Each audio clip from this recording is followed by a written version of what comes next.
Assalamualaikum warahmatullahi wabarakatuh. Puji syukur atas kehadiran Allah Subhanahu wa Ta'ala, atas rahmat dan hidayahnya. Saya diberi kesempatan untuk menjelaskan apa itu sumber hukum Islam. Dengan mata kuliah Akuntansi Syariah, dengan dosen pengampu Bapak Dr. Wirmi Eka Putra SA, MSc, CIKNR, CSRS. Sebelumnya, perkenalkan saya Preti Zinta dengan NIM C1C021062. Baik, ada beberapa sub pembahasan mengenai sumber hukum Islam. Yang pertama yaitu ada sumber hukum Islam. Apa sih sumber hukum Islam? Yang kedua ada jenis dan definisi sumber hukum Islam. Yang ketiga ada urutan pengambilan hukum Islam. Yang keempat ada mukjizat Al-Quran. Yang kelima ada fungsi dan peranan Al-Quran. Yang keenam ada fungsi As-Sunnah. Yang ketujuh ada fungsi ijma. Dan yang terakhir yaitu ada fungsi kias. Kita masuk ke sumber hukum Islam. Sumber hukum Islam merupakan dasar atau referensi untuk menilai apakah perbuatan manusia sesuai dengan syariah atau ketentuan yang telah digariskan oleh Allah Subhanahu wa taala atau tidak. Sumber hukum Islam yang telah disepakati jumhurnya atau kebanyakan ulama ada 4. Yang pertama yaitu Al-Quran, As-Sunnah, Ijma, dan Qiyas. Sebagaimana yang tertuang dalam Quran surah ke-59. Nah, berikut ada kita masuk ke jenis dan definisi sumber hukum Islam. Yang pertama yaitu ada Al-Quran. Secara harfiah, Al-Quran berasal dari bahasa Arab, yaitu Al-Quran, yang berarti pembacaan atau bacaan.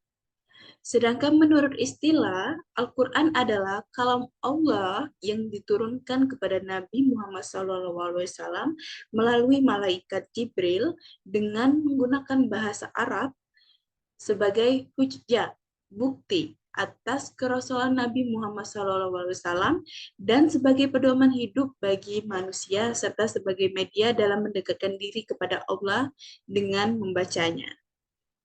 Kita masuk ke yang kedua yaitu ada as-sunnah. As-sunnah secara etimologis, kata sunnah berasal dari kata berbahasa Arab al-sunnah yang berarti cara, adat istiadat atau kebiasaan, dan perjalanan hidup atau sirah yang tidak dibedakan antara yang baik dan yang buruk. Istilah lain dari as-sunnah sering digunakan untuk menyebut sunnah adalah hadis. Dan terkadang digunakan juga istilah khabar atau atsar. Yang ketiga ada ijma. Ijma sendiri menurut bahasa merupakan sepakat, setuju, atau sependapat. Dan menurut ilmu fikih, ijma artinya kesatuan pendapat dari ahli-ahli hukum atau ulama-ulama fikih Islam dalam satu masalah dalam satu masa dan wilayah tertentu. Ijma ada 2. Yang pertama adalah ijma bayani, yang kedua ada ijma sukuti. Lanjut ke yang terakhir itu ada kias. Kias menurut bahasa ialah pengukuran sesuatu dengan yang lainnya atau penyamaan sesuatu dengan sejenisnya. Sedangkan menurut terminologi, definisi kias sendiri secara umum adalah suatu proses penyingkapan kesamaan hukum suatu kasus yang tidak disebutkan dalam satu dalil, baik di Al-Quran dan di As-Sunnah, dengan suatu hukum yang disebutkan dalam dalil tersebut karena ada kesamaan dalam alasannya. Lanjut kita memasuki sub pembahasan mengenai urutan pengambilan hukum Islam. Di dalam urutan pengambilan hukum Islam ini, prioritas dalam pengambilan ini antara Al-Quran, As-Sunnah, Ijma, dan Qiyas ialah apabila terdapat suatu kejadian memerlukan ketetapan hukum, pertama-tama hendaklah dicari terlebih dahulu di dalam Al-Quran. Masuk ke mukjizat Al-Quran sendiri. Dapat teman-teman lihat di PPT ini, Ada yang pertama yaitu keindahan seni bahasa Al-Quran, yang kedua ada kebenaran pemberitaan Al-Quran, yang ketiga ada pemberitaan Al-Quran, dan yang keempat kandungan Al-Quran banyak memuat informasi. Masuk ke fungsi dan peranan Al-Quran sendiri. Yang pertama sebagai pedoman hidup, yang kedua sebagai rahmat bagi alam semesta, yang ketiga ada sebagai cahaya petunjuk, yang keempat sebagai peringatan, yang kelima sebagai penerang, yang keenam ada sebagai pelajaran, selanjutnya ada sebagai sumber hukum, sumber ilmu, sebagai obat penyakit jiwa, sebagai pemberi gambar gembira, dan yang terakhir yaitu sebagai pedoman melakukan pencatatan. Nah, fungsi as-sunnah.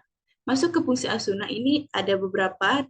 Kita lihat dari segi bentuknya itu ada sunnah kauliyah, sunnah fi'liyah, dan yang terakhir ada sunnah takririyah.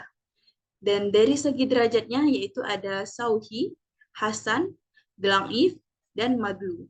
Dan dari segi penyampaiannya sendiri, as-sunnah yaitu as-sunnah mutawatir, masyur, dan ahad. Nah, sebagai sumber hukum Islam yang kedua setelah Al-Quran, fungsi sunnah adalah sebagai bayan atau penjelas terhadap Al-Quran. Fungsi bayan ini bisa berupa salah satu dari tiga fungsi. Yang pertama, menetapkan dan menegaskan hukum-hukum yang ada di dalam Al-Quran. Yang kedua ada memberikan penjelasan arti yang masih samar dalam Al-Quran atau merinci apa-apa yang di dalam Al-Quran. Dan yang terakhir itu ada menetapkan suatu hukum yang belum ditetapkan oleh Al-Quran sendiri. Masuk ke fungsi ijma. Fungsi ijma adalah untuk memutuskan suatu perkara yang terjadi di kalangan umat yang timbul dari perbedaan pendapat dan dibuatkan hukum yang mengaturnya agar tak terjadi perselisihan di antara umat yang dapat menimbulkan perpecahan.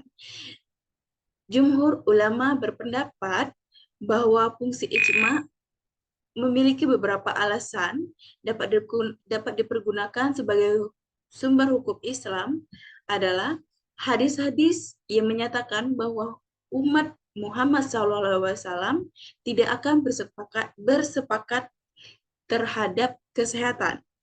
Yang kedua yaitu mengikuti jalan akidah orang bukan mukmin adalah haram. Masuk ke fungsi yang terakhir itu ada fungsi kias.